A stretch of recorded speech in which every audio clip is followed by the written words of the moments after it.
Salespeople Matters. I'm Tuck Mixon with Trinity Sales Partners, and I'm here with Terry Slattery of Slattery Sales Group. We help companies like yours build strong sales forces, and one key part is hiring top salespeople consistently. Sales hiring is important because traditional sales hiring causes millions in lost revenue.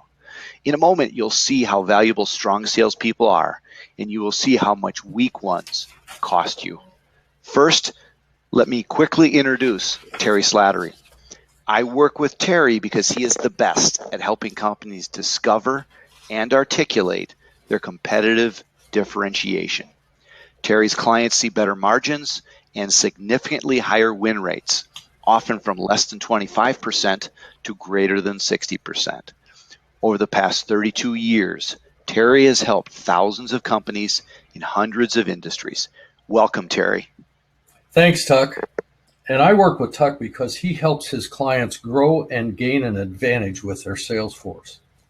He helps turn salespeople from vendors into advisors and managers into coaches.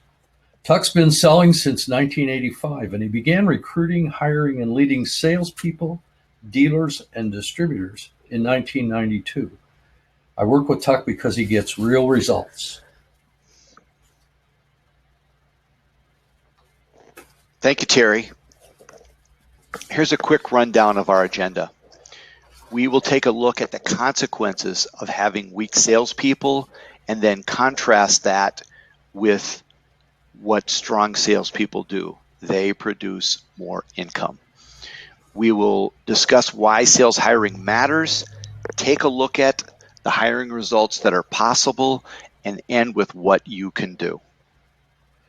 And to our audience, the fact that you're here says that you're aware of the problem and may have tried to fix it with little to no success. For the next few minutes, we're asking you to suspend your view of whether or not there is a solution and to be open to a different but proven way to be rid of the problem.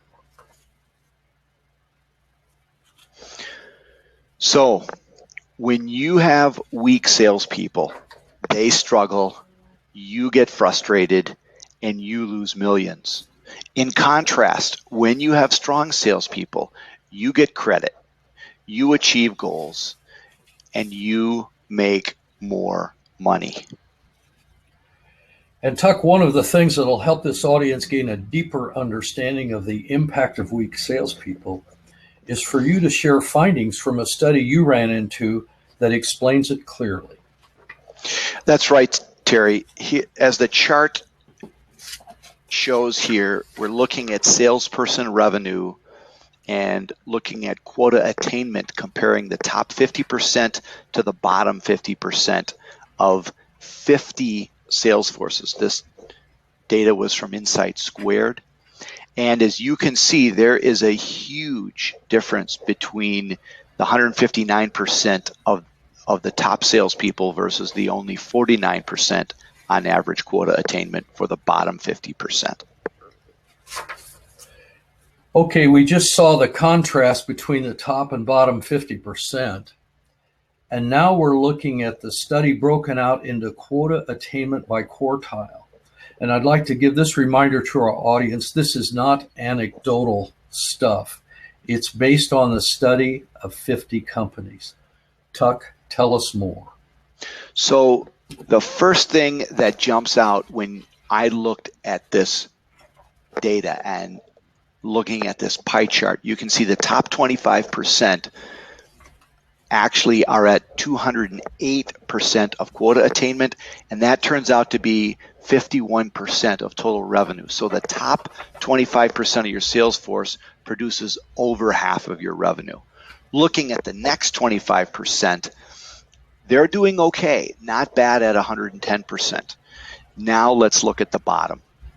The third 25% only achieves 79% of quota, and that tiny red sliver you see, that's your bottom 25%, and they only produce 15% of quota. And if there's one thing to get out of this brief discussion here today, it's we cannot afford to have salespeople who are in the bottom 15%.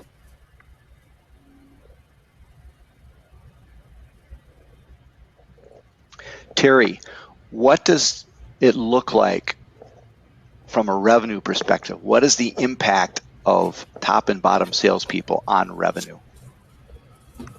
Well, now we're going to be looking at salesperson revenue from that study.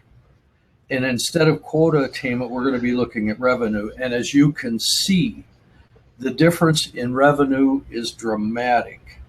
That top 25% is producing over 2 million. The bottom 25% is lumping along at about 150,000. And when you stop hiring the bottom 25%, you can see the revenue increase. Tuck, tell us why sales hiring matters. Thanks, Terry. So this table at the top, the first row is the average of the 50 sales forces, where you've got 25% performers in each of the quartiles. And when you have a better sales force, the impact can be a 24% increase in revenue. Now, when you take your existing sales force, you can develop some of your bottom performers and turn them into higher performers. In this example, we've taken 40% that were in the bottom and put them in the second 25% category. Now, this is going to happen both as a result of developing existing people and not hiring bottom performers anymore.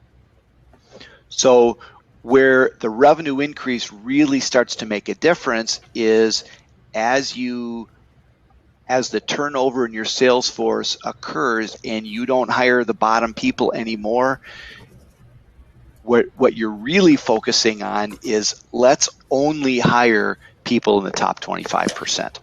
Those are the only people we hire. And so our conservative assumption here is that you end up with a sales force not with a 25% distribution across the board, but 90% of your sales force is top performers, 45% in each of the top two quartiles.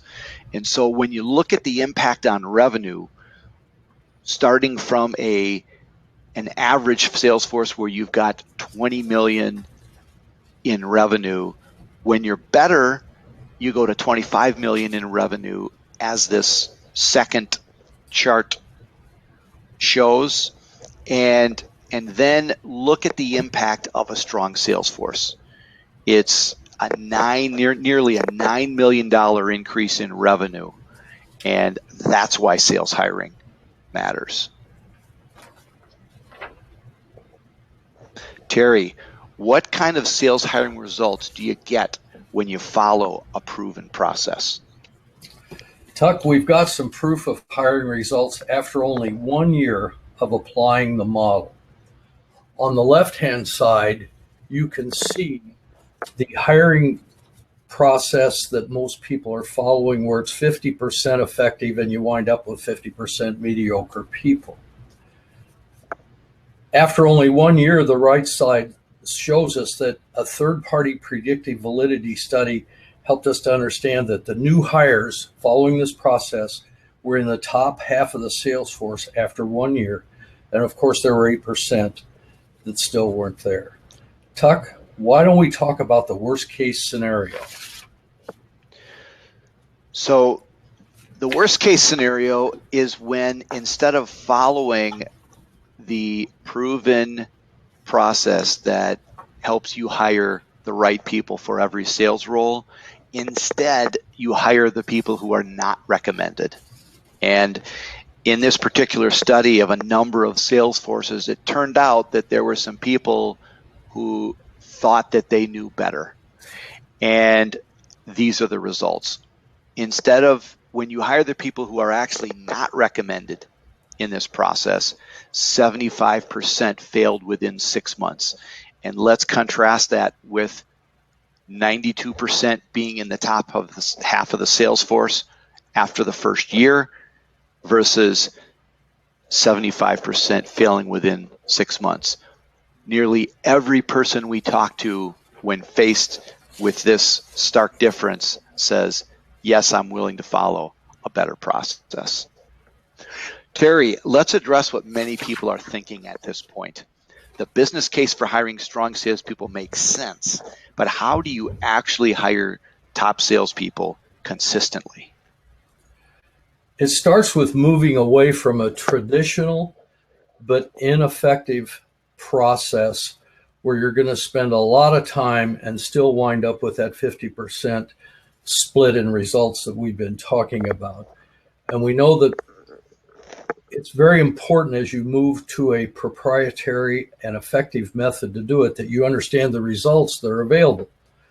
And that includes a 90+% success rate, which means you're more effective at hiring.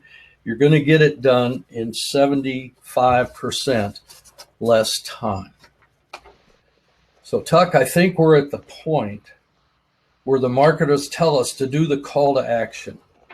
So we invite you to register now for our next free webinar, where you will discover the secrets of hiring top salespeople. Tuck, what are the details for the people to do that? So if you are on a PC or a Mac, click the link in the video, or if you're looking at a blog, click a link in the blog.